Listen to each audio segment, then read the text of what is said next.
দুপুরবেলা গরম গরম ভাতের সাথে এরম এক পিস মাছ আর এই তরকারি হলে তো আমার আর কিছুই লাগবে না। এই যে আমার কি পছন্দের একটা জিনিস তা আপনাকে আর কি আইরে কব। এটা খালি তরকারি না, এর সাথে আমার ছোটোকালের মেলা স্মৃতি জড়াই রয়েছে। আসসালামু আলাইকুম, কেমন আছেন আপনারা সবাই? এই যে আমি কি তরকারি দিয়ে ভাত খাচ্ছি, এই তরকারিটা আমার যে কি পছন্দের। এটা বেশিরভাগ সময় শীতের সময় খায়।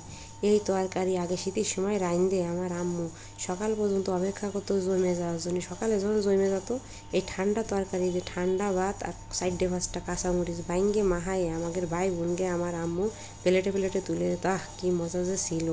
এই তরকারির আন্দাজে কি সহজ, কিন্তু খাতে কিন্তু অনেক বেশি মজার, বুঝছেন?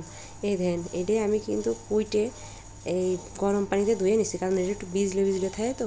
গরম পানিতে ধুয়ে নিয়ে তারপরে আমি মাছগুলোয় নুন আর হলুদ মাখায়ে মাছগুলোরে সুন্দর করে ভাইজে নেব। আর এই তরকারিতে কিন্তু বেশি মশলা দিতে হয় না, বুঝছেন? এই তরকারি আছে ফুরানি ভাইজে তারপরে রাঁধতে হয়। ফুরানি চেনেন তো আপনারা?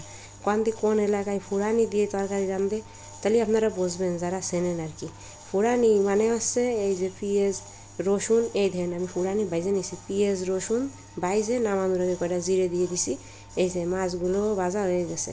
এই ছাড়া এই তরকারিতে আর কোনো সেরকম মশলা কিন্তু যাবে না। এইবার আমি কড়াইতে খানিকটা তেল দিয়ে এবার এর মধ্যে আমি ওই তরকারিগুলো দিয়ে দেব। এই তরকারিটা আপনারা কী নামে চেনেন কমেন্ট করে জানায়েন। এইবার দিয়ে এর ভিতরে আমি দিয়ে দিলাম কয়টা কাঁচামরিচ।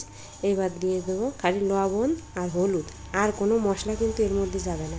এই লবণ হলুদ দিয়ে এইবার এটার আমি একটু সময় নাড়াই এটারে বাইজে নেবো। হ্যাঁ, এত সহজ যে এই রান্নাটা, কিন্তু খাইয়ে দেখবেন যে এরম করে রান্ধে যেটা কী মজা লাগে খাতে। শোল মাছ দিয়ে এটা আরও বেশি জমে এই তরকারি। এবার একটু ঢাকনা দিয়ে ঢেকে দেবো। কিছুক্ষণ পরে ঢাকনাটা নামায়ে আবারও একটু নাড়াই ছাড়াই নিতে হবে। এটা কিন্তু সিদ্ধ হতে বেশি সময় লাগবে না, ওই ধ্যান তাই লেগে গেছে। এবার আমি এর মধ্যে অল্প একটু পানি দিয়ে দেবো, বেশি না, অল্প একটু পানি দিলেই কিন্তু এই তরকারি ভালো মতো একদম অল্প সময়ের মধ্যে সিদ্ধ হয়ে যাবে না। বেশি পানি দেওয়ার দরকার নেই। এরকম বড় বড় কাঠসিটা কী হয়েছে, সিদ্ধ হতে কিন্তু একটু সময় লাগবে না। এই দেখেন, এই যে আমি পানি দিয়ে দিলাম। এই পানি দিয়ে আমি এবার একটা ঢাকনা দিয়ে তরকারিটা আমি একটু ঢাকিয়ে দেবো। কিছুক্ষণ পরে এই যে নামাইছি, দেখেন তরকারিটা কিন্তু মোটামুটি ভালোই সেদ্ধ হয়ে গেছে। আর একটু সময় লাগবে, পানিটা টানতে এগুলো কিন্তু গলে যাবে না, বুঝছেন?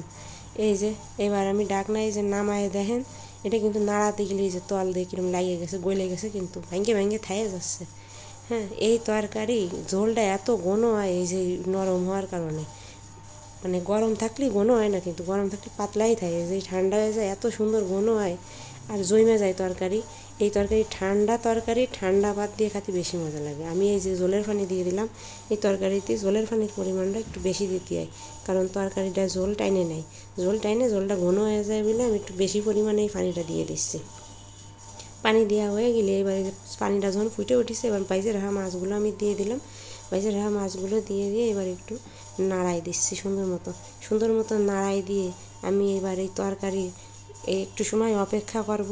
কিছুক্ষণ পর এরকম একটু নাড়াই দেবো। জলটা আপনি যতটুকু খাবেন ততটুকুই রাখবেন, কিন্তু জলটা অবশ্যই একটু বেশি রাখতে হবে, বুঝছেন? এইবার জলটা নাড়াই দিয়ে ধ্যান আমার সেই ফুরানি কিন্তু আমি এই যে বাইটে নিছি। এবার এই জল নামানোর 2-3 মিনিট আগে এই যে ফুরানিটা দিয়ে এবার আমি এই তরকারিটারে একটু নাড়িয়ে দেবো। এই ফুরানির ঘিরানটা এতে যে কী ফাইন আসে, এত সুন্দর লাগে, মানে আপনারা যারা এই খাইছেন তারা কতি পারবেন যে এলাকার রান্না কত মজা। এই যে এরম করে রান্না যখন শেষ হয়ে যায়, জলটা দেখছেন কি সুন্দর একটা কালার আসছে। এটা কিন্তু নামানোর পরে এত বেশি ঘন হয়ে যাবে, গরম থাকলে একটু পাতলাই থাকবে না। এইবার আমি আর চাল দেবো না, এইবার আমি এই তরকারিটারে এই নামাই নিচ্ছি। এই দেখেন আমার এক গামলা শৈশবের ভালোবাসা। ভালো থাকেন সবাই, আল্লাহ হাফেজ।